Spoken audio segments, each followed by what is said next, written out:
Assalamualaikum warahmatullahi wabarakatuh. Perkenalkan, nama saya Mega Agustina, NIM A510-2076, kelas 1 BPGSD. Di sini saya akan sedikit menjelaskan tentang sistem persamaan linear 3 variabel dengan berbentuk soal cerita. Baik, kita mulai saja dan kita bahas. Soal pertama, Budi ingin menyumbangkan bantuan untuk korban bencana alam banjir di Kalimantan berupa pakaian, mie instan, dan air mineral. Seseorang yang membeli 1 lusin pakaian, 3 dus mie instan, dan 2 dus air mineral harus membayar Rp1.500.000. Orang yang membeli 2 lusin pakaian, 1 dus mie instan, dan 1 dus air mineral harus membayar Rp2.000.000. Orang yang harus membeli 1 lusin pakaian, 2 dus mie instan, dan 3 dus air mineral harus membayar Rp1.000.000. Berapakah harga yang harus dibayarkan Budi jika ia ingin menyumbangkan 2 lusin pakaian, 4 dus mie instan, dan 2 dus air mineral untuk korban bencana alam banjir di Kalimantan? Selanjutnya, tahap penyelesaian. Dalam tahap penyelesaian ini terdapat poin penting dalam tahap penyelesaian untuk menyelesaikan soal cerita tersebut. Untuk poin pertama, menentukan poin penting dalam soal cerita. Poin kedua, menyusun rencana untuk menyelesaikan soal tersebut dengan jelas. Poin ketiga, melaksanakan rencana yang telah kita buat.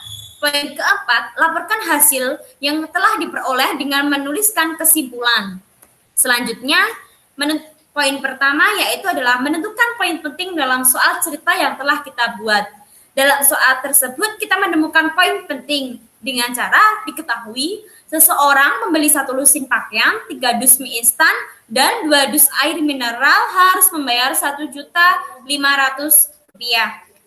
Yang kedua, yaitu adalah seseorang membeli 2 lusin pakaian, 1 dus mie instan, dan 1 dus air mineral harus membayar Rp2.000.000. Dan ketiga, seseorang membeli 1 lusin pakaian, 3 dus mie instan, dan 3 dus air mineral harus membayar Rp1.000.000. Selanjutnya ditanyakan, berapakah harga yang harus ditanyakan jika Budi ingin menyumbangkan 2 lusin pakaian, 4 dus mie instan, dan 2 dus air mineral untuk korban bencana alam banjir di Kalimantan? Untuk poin kedua, yaitu adalah menyusun rencana untuk menyelesaikan soal tersebut dengan jelas. Di sini, kita memiliki beberapa rencana untuk menyelesaikan persoalan tersebut. Adapun rencana tersebut yaitu adalah pertama, kita menggunakan cara eliminasi dengan penjumlahan atau pengurangan. Kedua yaitu adalah mengeliminasi persamaan 1 dan persamaan kedua, sehingga kita akan menghasilkan persamaan keempat. Dan ketiga yaitu adalah mengeliminasi persamaan kedua dan persamaan ketiga, sehingga kita akan menghasilkan persamaan kelima. Langkah keempat yaitu adalah selanjutnya kita mengeliminasi persamaan keempat dan persamaan kelima. Selanjutnya yang kelima yaitu adalah kita menjumlahkan beberapa uang yang harus dibayarkan oleh Budi untuk membeli 2 lusin pakaian, 4 dus mie instan, dan 2 dus air mineral. Selanjutnya, yang poin ketiga yaitu adalah melaksanakan rencana yang telah kita buat. Terlebih dahulu kita memisalkan agar kita lebih mudah mengerjakan soal tersebut. Seperti misalkan X adalah pakaian, Y adalah mie instan, Z adalah air mineral. Selanjutnya, X ditambah 3Y ditambah 2Z sama dengan 1.500.000. 2X ditambah Y ditambah Z sama dengan 2 juta. X ditambah 2Y ditambah 3Z sama dengan 3 juta. Lalu kita mengeliminasi persamaan 1 dan persamaan kedua. X ditambah 3Y ditambah 2Z sama dengan Rp1.500.000 dikali 2 menghasilkan 2X ditambah 6Y ditambah 4Z sama dengan 3 juta. 2X ditambah Y ditambah Z sama dengan 2 juta, kita kalikan 1 menghasilkan 2X ditambah Y ditambah Z sama dengan 2 juta. Menghasilkan 5Y ditambah 3Z sama dengan 1 juta. Mengapa kita harus mengalihkan tersebut? Supaya agar terdapat variabel yang sama sehingga kita lebih mudah untuk mengurangkan. Jadi persamaan keempat menghasilkan 5Y ditambah 3Z sama dengan 1 juta. Eliminasi persamaan kedua dan persamaan ketiga yaitu adalah 2X ditambah Y ditambah Z sama dengan 2 juta. Kita kalikan 1 menghasilkan 2X ditambah Y ditambah Z sama dengan 2 juta. Selanjutnya, X X ditambah 2Y ditambah 3Z sama dengan 3 juta. Kita kalikan 2 menghasilkan 2X ditambah 4Y ditambah 6Z sama dengan 6 juta. Seperti halnya di atas, mengapa kita mengalihkan 1 dan mengalihkan 2? Supaya menghasilkan variabel yang sama sehingga kita memudahkan dalam pengurangan. Menghasilkan 3Y min 3Y kali 5Z sama dengan min 4 juta. Jadi persamaan keempat menghasilkan 3Y ditambah 5Z sama dengan 4 juta. Selanjutnya yaitu adalah mengeliminasi persamaan keempat dan persamaan 5. 5Y ditambah 3Z menghasilkan 1 juta dikali 5 menghasilkan 25Y ditambah 15Z menghasilkan 5 juta.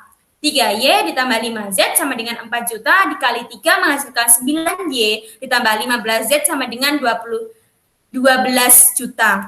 Kenapa kita kalikan 5 dan kenapa kita kalikan 3? Supaya menghasilkan variabel yang sama sehingga kita memudahkan dalam pengurangan. Menghasilkan min 16Y sama dengan min 7 juta. Y sama dengan 7 juta dibagi 16. Y adalah 437.500 rupiah. Lalu kita memasukkan nilai Y ke dalam persamaan kelima, yaitu adalah 3 dikali 437.500 rupiah ditambah 5Z sama dengan 4 juta. 1.312.500 rupiah ditambah 5Z menghasilkan 4 juta. 4 juta dikurangi 1.312.500 menghasilkan 5Z. Menghasil 2.687.500 sama dengan 5Z. Lalu kita balik, Z sama dengan 2.687.500 dibagi 5. Z adalah 5.537.500 rupiah. Lalu kita masukkan ke persamaan kedua, yaitu 2X ditambah 437.500 rupiah ditambah 537.500 rupiah menghasilkan 2 juta. 2X ditambah 975.000 sama dengan 22 juta. 2X sama dengan 2 juta dikurangi 975.000. 2X sama dengan 1.025.000 rupiah. X sama dengan 512.500 rupiah. Lalu kita hitung berapakah jumlah yang harus dibayar Budi jika dia ingin membeli 2X ditambah 4Y ditambah 2Z.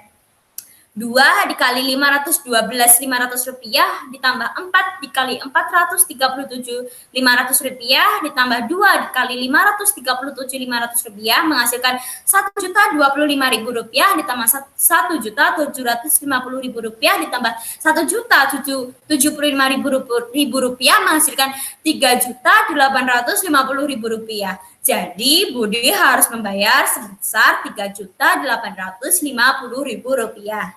Sekian presentasi dari saya. Apabila ada kekurangan mohon dimaafkan. Apabila ada kesalahan mungkin dari saya, apabila benar itu semua dari Allah. Semoga kita dapat mengambil manfaat dari pembelajaran hari ini. Sekian dan terima kasih. Wassalamualaikum warahmatullahi wabarakatuh. See you next time.